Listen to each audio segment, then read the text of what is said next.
I know I've never mentioned it on this channel before, but I am in the middle of writing a fantasy book.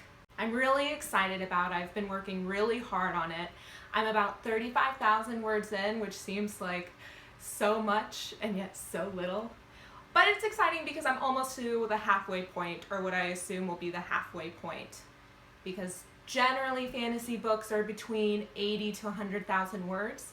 But when I first started writing it, it can be overwhelming because part of the joy and part of the fear of writing fantasy is that you're doing a lot of world building. You're literally creating your own world with its own rules and dynamics. Mine is based off of Celtic, Scottish, Nordic lore and history.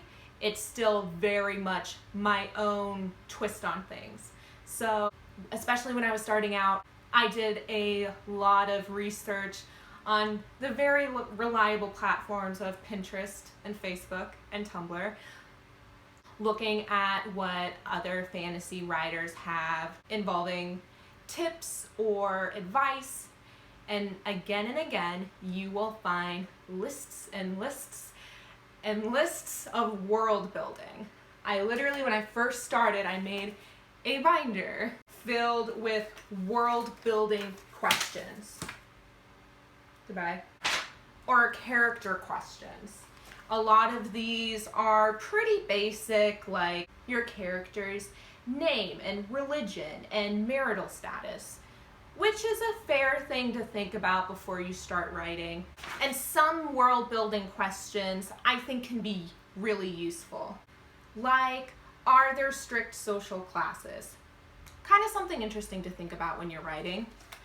But the more I started looking at them, I will say, I think world building in and of itself can be a really fun and intellectually stimulating endeavor. Thinking through how societies work within different social classes and different regions of the world is a really good idea and really good things to think about. But the more I started filling something like that binder out, the more I felt like I was wasting my time.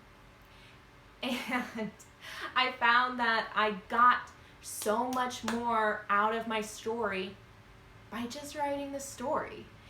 And the more I kept seeing these world building lists pop up, it was like, but are answering these questions really that important? Sometimes I think these writers and authors forget that the number one thing when writing a story is writing the story. Trying to have an interesting plot with unique and relatable characters and a good conflict and good relationships and dialogue and all the things that already go into a fictional story. And you're trying to get that down first. And I think once you get your first draft done, then you can really go back and add in a little bit more world building elements to make the world feel more full. But some of these questions, does that really help me in the world that we're in? Does that actually make it feel more real? Or is this just nonsense that I'm filling out? I'll share with you some questions. I'll share some questions with you. I took some down in my handy dandy notebook.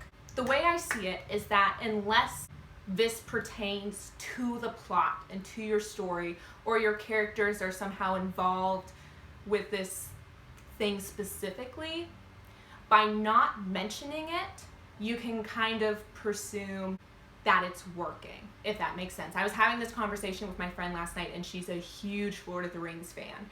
And she brought up the Shire, and she was like, let me read off the questions first. So you have things like, where does water come from? Who transports and distributes food? What happens to sewage? Like, why do I want to know that? What do people do in case of a fire? So these are things that you might want to think about if it pertains to the plot. I think about Star Wars. They probably didn't think about the trash system in the ship until the characters got in the trash system in the ship, you know, and then that became a part of the plot. Like I was saying, my friend said all those questions were taken care of by the fact the story said that in the Shire, everything was good. And it was like, wow, you're right. And they had houses, they had water, food, festivals, and because everything was good, as said in the story, it was like, well, I don't even need to think about those things. And that's how I feel is the easiest way to go about world building. Everything is good unless it isn't, or unless the characters are specifically involved in it. Now there are some more frivolous ones, and you especially get this off of Tumblr, where they almost get like, I don't consider world building to be complete unless you can answer these questions. Like, okay, what are the questions? What's the toy production? Oh my god. What do children learn in school, especially math, history, and science? Popular literature versus classical literature. It's like, why does that matter? Unless these things pertain to your characters, to your plot, to what you're doing within the story. Why does it matter? Writing a story is already so difficult, time-consuming, hard, and whatever you're doing in the moment in your plot, especially if it's fantasy, is already going to require a fair bit amount of research just to get down the particular setting they're in, just to get down the clothing or the way they speak or the type of food. So that's already going to take up time and research and energy on top of the fact that you're writing a fictional story. So these kind of questions just seem frivolous and useless and a waste of time and energy unless you're just doing it for the sake of doing it. It's like I said, it could be fun. At least for myself. I don't know about other people, everybody's writing process is different, but I find the best way to world build is just to start writing and keep writing, and you'll realize what things you need or what elements are missing to make it the world more full and real and interesting as things go on, as your plot and characters develop. I feel like that's always the ultimate advice to writers on every issue, is just to keep writing, and world building is no different. I hope you like this video. Let me know if you want more writing oriented videos. I'm learning a lot and doing a lot involving that. I'm trying to write every single day. I'm definitely going to be involved with NaNoWriMo, which will be the first time I'm ever doing something like that, so wish me luck. But thanks for watching, guys, and like and comment below if you want, and I will see you guys tomorrow. Bye!